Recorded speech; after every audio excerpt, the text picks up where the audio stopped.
Kamusta yung lahat? Day 5 na po namin dito sa Boracay. At excited na kami malaman kung anong hamon ni Ethel.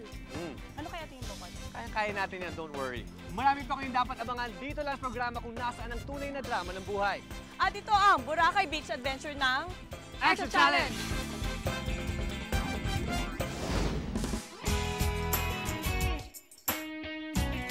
Bagong taon, bagong hamon para sa bagong bida ng Extra. Siyempre hindi magpapatalo si Femela. Kahit pagod na pagod, sige pa rin ng sige. Nagpapakitang gilas talaga. Hinahapo ako talaga. Motivation ko, kaya mo yan, tapusin mo, inumpisa mo, tapusin mo. Nosebleed when I speak English.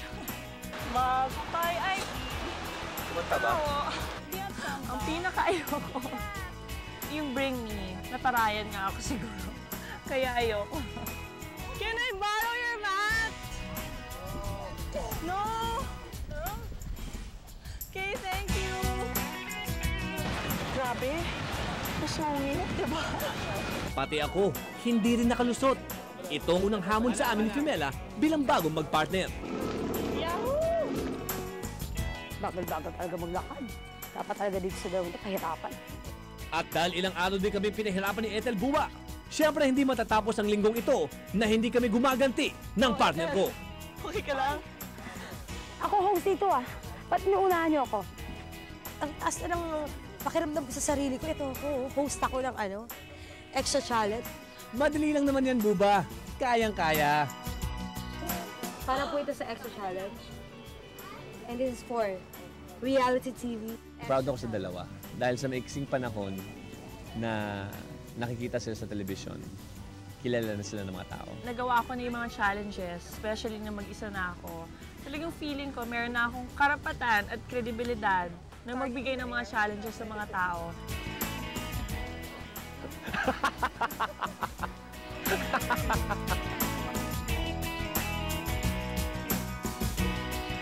Pagkatapos isang buong araw, cheers to Extra Challenge.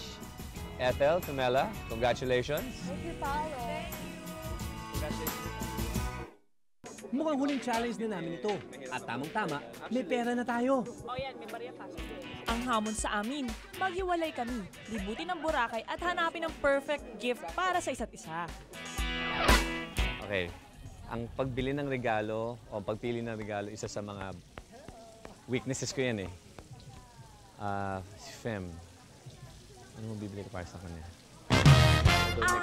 So ito ang tamang challenge para sa iyo. Actually, kanina ko pa iniisip na magandang regalo ang bracelet eh. Although necklace siya ngayon. Iniisip ko bracelet kasi total sa Boracay ka naman, gusto ko bigyan siya ng isang bagay na very memorable na Boracay.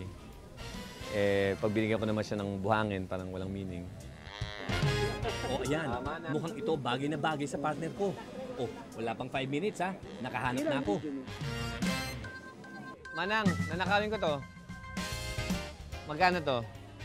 Ngayon lang nakita ang tindera nahihiya na magbenta ng kanyang mga bracelet. Di man corny, no? Okay lang, no? Bracelet sa Boracay. Ops, sandali lang. Makikipagtawaran muna ako. 200! 200 na lang daw. 200! Ay, shock tayo dyan, 200. Hanap tayo ng malaking dahon. Parang sandwich. Ang pangit. Hindi mo kang regalo. Ilagay na lang natin sa papel. Lalagyan ng twigs at mga dahon-dahon. Oh, okay ba? Pinili kong symbolism ay isang bulaklak na magsisilbing wrapping niya. Bakit bulaklak? Dahil si Fem, dahil nga baguhan siya sa larangan ng hosting, isa siyang bulaklak about to bloom. Ano ba mabibili sa Bora na mahilig si Pao?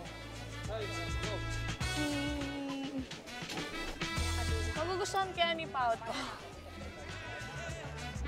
Pwede to, di ba? Baka magustuhan niya. Di ba? Simbolo ng Boracay. Ito, regalo ko sa kanya. Makaiba to sa akin ni Pao. Huwag na lang yan. Ang hirap naman. Wala akong idea sa gusto niya. 10 pesos ayoko niyan. Baka sabihan pa akong kuripot ng partner ko. 200. Ito, mukhang dito ako makakahanap. Diba? Mahal. Pwede magpa-personalize ng bracelet.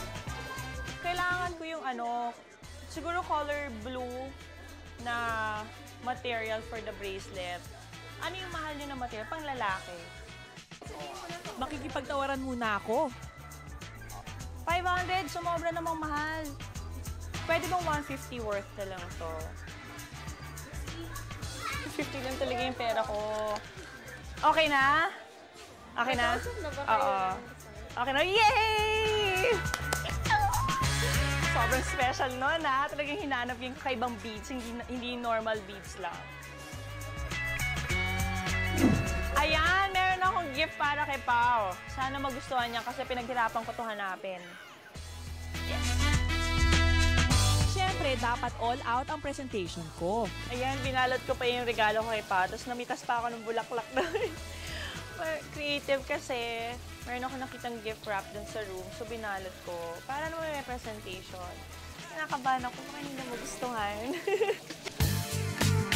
Come on, challengers! Woo! Energy to. I'm so proud of you, the both of you. Yan. Congratulations at nagawa ninyo ang lahat ng mga challenge na ibinigay ko sa inyo ngayong araw na ito. Dahil pagod na pagod kayo, may inihanda akong magandang sofa para sa inyo. Ayan. Pumuna kayo para makapag-relax kayo. Basta. Pero bago kayo mag-dinner, nai-ready nyo na ba ang mga gift ninyo sa isa't isa? Yes. Unahin muna natin ang gift ko para sa'yo, Paolo. Buksan ni Meaning. Kasi, nung nasa room ako, binalot ko pa talaga siya. Ito, touch of pink. Kasi Ayan. yung favorite color ko. At may dedication. Cheese! Ano yan? Condom yan? Secret. Hindi, bubuksan rin niya eh. Pero, kasi... Paano nabalot ka? May wrapping paper ka sa kwarto? Yes! And then kung ano man yung nasa loob niyan, kasi yung today, sabi mo nga, natutunan ko sa'yo na sa kahit anong relasyon, lalo na tayo bagong partners, kailangan you have to trust and magtiwala sa isa't isa. So, yan yung napili ko. Isa siya, basta yung color niya symbolizes fidelity. And pagiging tapat, dahil through the day, nakita ko na kahit hindi mo pa ako masyado kakilala, ngayon pa lang tayo nagkasama ng ganito. Talaga? Oo. Anyways, binigyan mo talaga ako ng faith and mas lalo kong nakayanan mga challenges dahil you have faith in me and I trusted you. So yun, sana ma-appreciate mo yung gift ko. Niya naman ako. Wow. Inamumu talaga mga kaibigan. Wala akong mga nag-gift wrapping. Ano yan? Hindi lang. Wow! So, humingi ako ng papel sa mga researcher namin at sa segment producer. Wow! I see! Ay, pareho! Ang cute! Ako Plastic? maglalagay. Teka. May iba't ibang mga bato na may iba't ibang hugis at shades of blue. Yan ang Wow. nagsisymbolize sa iba't ibang mga challenges na gagawin namin together and at the same time with Wow. other challengers. Medyo baduy kung baduy, di ba? Pero parehong inisip namin at that time. Ang maganda rin, iba't ibang meaning. Same gift, pero iba yung meaning. May pagka-surreal na parehong regalo sa dami ng pwede bilhin sa Boracay. But, good sign. Good sign. Means na magiging instinct kami, hopefully in the future. Pwedeng mag-request ng isang case. Ha? Sige na, Paolo, please. Makakawa mo na. Tagal ko na hinintay ito. Sige.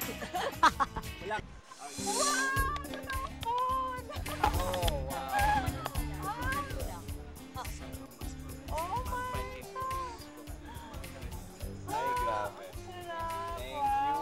Ang host ba, ganyan din ang pagkain? Meron kaming special dish pa. Ano? Meron kaming surprise pa. Ano yan? Akala siguro ni Ethel, tayo lang pahihirapan niya. Di niya alam, may special na po tayo kaming inihanda para sa kanya. Dahil merong mga bagay-bagay na hindi mo nagawa doon sa Ang Kapalit Challenge. Ay! Ayoko na ganyan. Yes, dahil pinahirapan mo ako today. Pinahirapan mo kami ni Mela today. Surprise ba yan? Ito kuha ko muna yun. Ang sweet mo talaga. Sarap. Mulak na. Kabibin. Ayun, mukha akong hungry.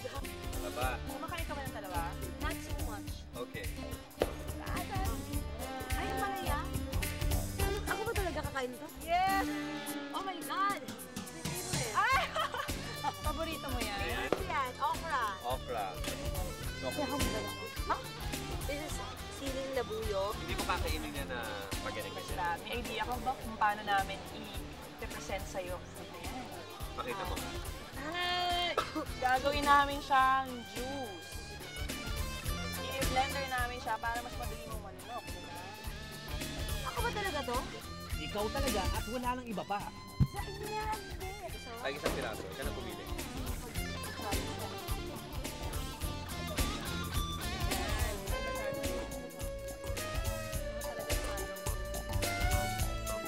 Wow, may sabaw.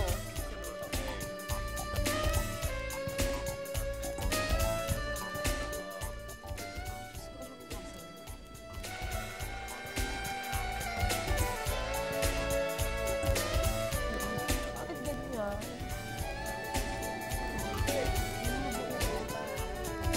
Mga kaibigan, inumin po ni Ethel ay okra, ampalaya, siling labuyo, chocolate syrup, at isang talaba. Kaya niya kaya? Kaya mo kaya? I will. Palakpakan natin si Ethel para mainggan. Yay! Kaya mo yan, Ethel. Usong-uso dito sa Bora ang mga shake. At ayan, special shake mo yan.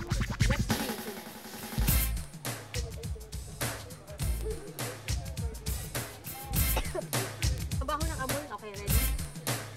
Lord, this is for you and this is for Reality TV Extra Challenge. Galing ah. Iba ka talaga, Ethel. Okay? 1, 2, 3.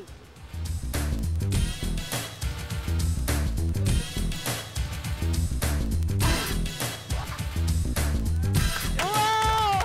Malakpakan natin. Ibang lasa kasi may sili, may ampalaya. Mapait siya, malapot na malansa siya. Iba, matamis. Ganon, naghalo-halo. Nakita mo nangyayari sa akin ako. Parang bigla ako nagkasakit. Pero di pa nagtatapos dyan ang challenge.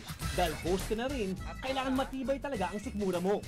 Talagang mapatibay ang ating samahan dito sa Extra Extra. Espesyal yung tequilang yan, hindi lang dahil ikaw iinom, kundi dahil may laman. May naman ang tequila. May laman. Ano yan? Bakit ganyan? Ganyan talaga ang tigilan na yan, yung may worm, yun yung pinaka nakakalasing. Ito bang kabalit? Kung hindi ako pumunta na pinatubo? Ano ko lang, makit na lang ako. Ethel, bibilib na talaga kami sa'yo. Pag nakain mo yan, buhay ka pa ba? Sige. Ako ang gigigil na. Ay, ang tigas. Bakit ganun? Uy, parang namang may sakit na uod doon. Tigas. Na stroke. Ay, Diyos ko. Ang lambot. Ano ba, matigas mo lang? Matigas na malambot siya. Oh my God. Grabe. Go, Ethel. Ano to, pang international ko lang nakikita ang ganitong challenge. Taray talaga extra challenge. Okay, ready? Para po ito sa extra challenge. 1, 2, 3.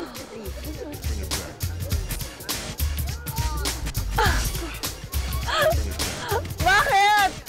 Kaya ba, Ethel? Kaya. Kaya mo yan. Go, go, go! Woo! Masigabang palakpakan para kay Ethel, mga kaibigan! Nagulat ako. Dapat di na lang ako humingi ng surprise eh. Grabe, hindi ko akalain na ano. Ayoko ng mga ganyan. Tsaka, syempre, uod. Ang laki ng uod, Diyos ko. May lasa pala yun. Ang taas na ng pakiramdam ko sa sarili ko. Ito ako, host ako ng ano, extra challenge for the first time. Di ba? Tapos ganito. Tapos may challenge pa rin pala. Sa challenge naman binigay namin kay Ethel, sobrang proud ako. Pinakita niya na kayang-kaya rin niya. Uwi na ako. Hindi. Mahal ko ang extra challenge. Gagawin ko lahat. Pahing sawa. Kahit sawa. Hindi. Naka-ready pa ako. Pwede tayong kumain ng normal. Sa tingin niyo makakakain pa ako. Busog ka na. Kompleto yun eh. Congratulations, Ethel. Thank you, Ethel, for being such O, hindi ba? Ang titibay at ang gagaling ng mga bago kong kasama. Walang challenge o urungan ang dalawang yan. Hi sa wakas. Tapos na rin ang mga challenges. At biruin mo nagawa natin lahat yon. The whole day has been about teamwork eh. yung partnership namin ni Femela na napakabata pa, di ba?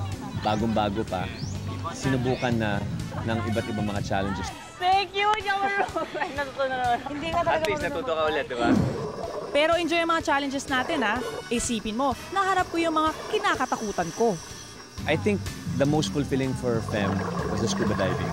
Kasi she got over her fear of being underwater. She got over yung hang-up niya na humawak sa ibang tao or whatever. Eh, kailangan niya sa trabaho natin, di ba? Marunong ka dapat makibahagi, marunong ka makihalubilo, di ba?